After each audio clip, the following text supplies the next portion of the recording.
بسم اللہ الرحمن الرحیم السلام علیکم ورحمۃ اللہ وبرکاتہ۔ ایک مرتبہ محمود غزنوی اپنے دربار میں تشریف لائے، اپنے منبر پر بیٹھے، اپنے تخت پر بیٹھے۔ انہوں نے اپنی جیب سے، اپنے چوغی کی جیب سے ایک بیش قیمتی موتی نکالا۔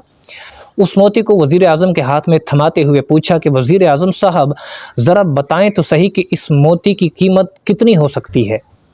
وزیر اعظم صاحب نے جب وہ موتی دیکھا تو حیران رہ گئے کہ ایسا قیمتی موتی تو میں نے زندگی میں پہلی بار دیکھا ہے۔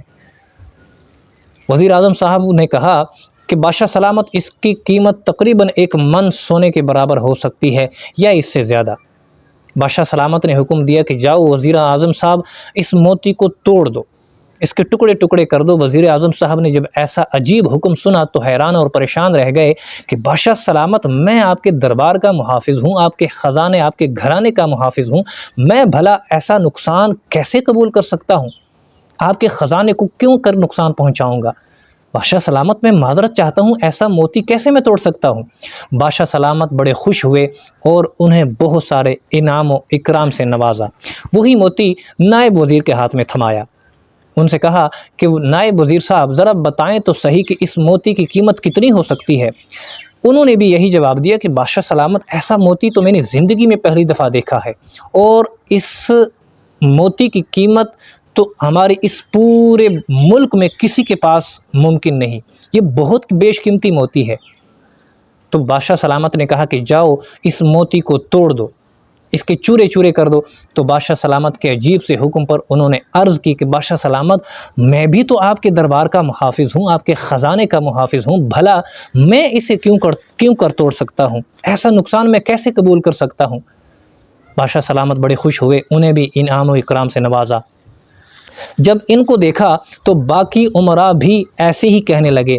بادشاہ سلامت نے وہی موتی امیر الامراء کے ہاتھ میں دی، جو امیروں کے امیر تھے، ان کے ہاتھ میں موتی پکڑا کر ان سے کہنے لگے کہ ذرا آپ اس کی قیمت بتائیں۔ انہوں نے بھی وہی بات بتائی، اور پھر بادشاہ سلامت کے حکم پر معذرت کر کے یہ کہا کہ بادشاہ سلامت میں اس کی قیمت نہیں بتا سکتا، تو اس کو توڑ کیسے سکتا ہوں؟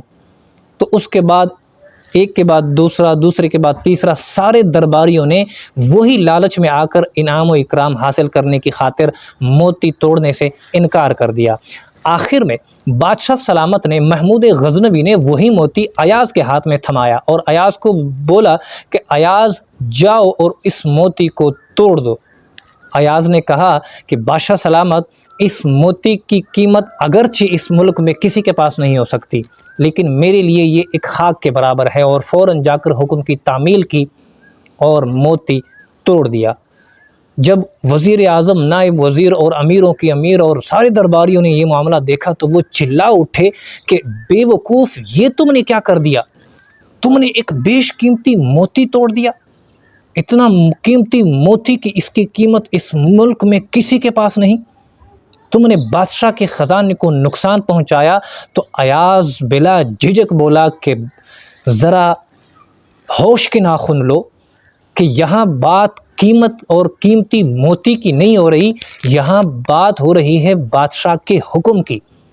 تمہارے سامنے اس موتی کی قیمت نہیں ہونی چاہیے تھی، بلکہ بادشاہ کے حکم کی ہونی چاہیے تھی۔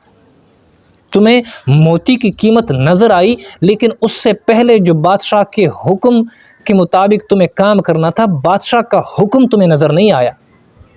تمہیں بادشاہ کے حکم کی تعمیل کرنی تھی، نہ کہ موتی کی قیمت کا اندازہ لگانا تھا۔ تو سارے وزیر، سارے امیر شرم کے مارے اپنے سر کو جھکائے کھڑے رہ گئے، اور ایاز جو ہے میدان مار گیا۔ سارے وزیروں کو بڑی ہی شرمندگی ہوئی کہ ہم نے یہ کیسا کام کر دیا کہ ایک غلام ہم سے سبقت لے گیا، ایک غلام نے اپنے بادشاہ سلامت کا حکم بجا لایا اور ہم نے وہ حکم چھوڑ دیا اور توڑ دیا۔ تو بادشاہ سلامت نے حکم دیا کہ سارے امیروں اور مشیروں کے سر قلم کر دیے جائیں۔ ایسے کسی وزیر اور مشیر کی مجھے ضرورت نہیں کہ جو میرے حکم کی تعمیل نہ کر سکے۔ جس کے پاس میرے حکم کی جگہ نہ ہو، جس کے لیے میرے حکم کی کوئی اوقات نہ ہو، اس کے میرے دربار میں کوئی جگہ نہیں۔ بادشاہ سلامت نے جیسے ہی یہ حکم دیا، سارے آہوں فغاں کرنے لگے۔ ایاز نے جب یہ منظر دیکھا تو بادشاہ سلامت کے سامنے سر جھکا کر عرض کی کہ بادشاہ سلامت میری کیا اوقات کہ میں آپ سے کسی کے بارے میں کوئی سفارش کر سکوں۔ میری کیا اوقات کہ میں آپ کو آپ کی بڑائی اور آپ کی سخاوت یاد دلاؤں، لیکن میں گزارش کروں گا کہ آپ انہیں معاف کر دیجئے، انہیں اپنی غلطی کا احساس ہو چکا ہے، لہذا آپ انہیں موت کی سزا نہ سنائیے گا، ان کی زندگی بخش دیجئے۔ بادشاہ سلامت نے ایاز کی گزارش پر ان کی زندگی معاف کر دی۔ دوستو، اس حکایت سے ہمیں ایک سبق اور بہت بڑا سبق ملتا ہے، اور وہ یہ کہ دنیا میں بچپن سے لے کر جوانی تک کہ جب تک ہمیں عقل آئی، ہم نے اللہ تبارک و تعالیٰ کی بہت سارے احکامات سنے، نبی کریم رؤوف الرحیم صلی اللہ تعالیٰ علیہ وسلم کے بہت سارے احکامات سنے، لیکن ہم اپنے گریبانوں میں اگر جھانک کر دیکھیں تو ہم اندازہ نہیں کر سکتے کہ ہم نے کتنے سارے حکم توڑے ہیں۔ کیا ہم میں سے کوئی یہ کہہ سکتا ہے کہ ہم نے 100% اللہ تبارک و تعالیٰ کے احکام بجا لائے ہیں؟ اللہ تبارک و تعالیٰ کا حکم ہے کہ واقیم الصلاۃ، نماز قائم کرو، 5 وقتہ نماز مسجد میں باجماعت ادا کیا کرو، مسجد میں ادا نہیں کر سکتے تو کم از کم وقت پر نماز ضرور ادا کرو۔ کیا ہم ایسا کرتے ہیں؟ کیا ہم نے اللہ تبارک و تعالیٰ کے اس سب سے بڑے حکم کی تعمیل کی ہے؟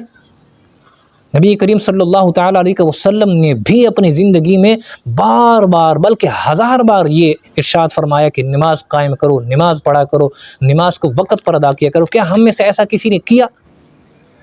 اللہ تبارک و تعالیٰ کا حکم ہے کہ روزے تم پر فرض کر دیے گئے ہیں، ہم میں سے کتنے لوگ روزے رکھتے ہیں؟ اللہ تبارک و تعالیٰ نے مسلمانوں پر زندگی میں ایک مرتبہ صاحب استطاعت لوگوں پر حج فرض کیا ہے، ہم میں سے کتنے لوگ حج کرتے ہیں؟ ہم ذرا اپنے گریبانوں میں جھانک کر دیکھیں تو ہمیں سوائے شرمندگی کے اور کچھ نہیں نظر آئے گا، سوائے پچھتاوے کے کہ ہم نے اللہ تبارک و تعالیٰ کے حکم کی اتنی نافرمانیاں کی ہیں، اتنی نافرمانیاں کی ہیں کہ جس کا کوئی اندازہ ہم نہیں لگا سکتے۔ کیا اللہ تبارک و تعالیٰ کے ہر حکم کی ہم نے تعمیل کر دی ہے؟ اللہ تبارک و تعالیٰ کا حکم ہے کہ اپنے پڑوسی کا احساس کیا کرو، اللہ تبارک و تعالیٰ کا حکم ہے کہ دوسرے مسلمانوں کا خیال رکھا کرو، ان کی ضروریات کا خیال رکھا کرو، اگر وہ بھوکے ہوں تو انہیں کھانا کھلاؤ۔ اللہ تبارک و تعالیٰ کا حکم ہے کہ میری راہ میں خرچ کیا کرو، میرے مال میں سے جو میں نے تمہیں عطا کیا ہے اس میں سے میری راہ میں خرچ کیا کرو۔ ہم نے کتنا خرچ کیا ہے؟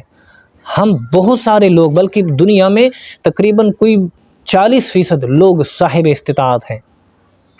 مسلمانوں کی میں بات اگر کروں، مسلمان جن کو اللہ تبارک و تعالیٰ کے حکم کی پرواہ ہونی چاہیے، تو 40% یا اس سے زائد کے لوگ امیر ہوں گے، صاحب استطاعت ہوں گے، اور اللہ تبارک و تعالیٰ کا حکم ہے کہ میری راہ میں میرا دیا ہوا مال خرچ کرو۔ آیا ہم نے ایسا کبھی کیا؟ ہم نے کتنا اللہ کے راہ میں خرچ کیا ہے؟ ہم نے کتنا اللہ کے بندوں پر خرچ کیا ہے؟ اللہ تبارک و تعالیٰ کے حکم کی پابندی کیجیے، اللہ تبارک و تعالیٰ کے حکم کی تعمیل کیجیے۔ اللہ کا حکم ہے کہ نماز ادا کیا کریں، نماز وقت پر پابندی کے ساتھ پڑھیں۔ اللہ تبارک و تعالیٰ کا حکم ہے کہ قرآن کے احکامات پر عمل کریں تو اس پر عمل کریں، زکوٰۃ ادا کیا کریں، روزہ رکھا کریں، نماز وقت پر ادا کیا کریں، مسلمان کے حقوق کا خیال رکھا کریں، اپنے والدین کا احترام، ان کے حقوق کا خیال رکھا کریں۔ یہ ساری چیزیں دین اسلام میں ہم پر واجب ہیں۔ اگر ہم ایسا نہیں کرتے تو مطلب یہ کہ ہم اللہ تبارک و تعالیٰ کے حکم کی خلاف ورزی کرتے ہیں۔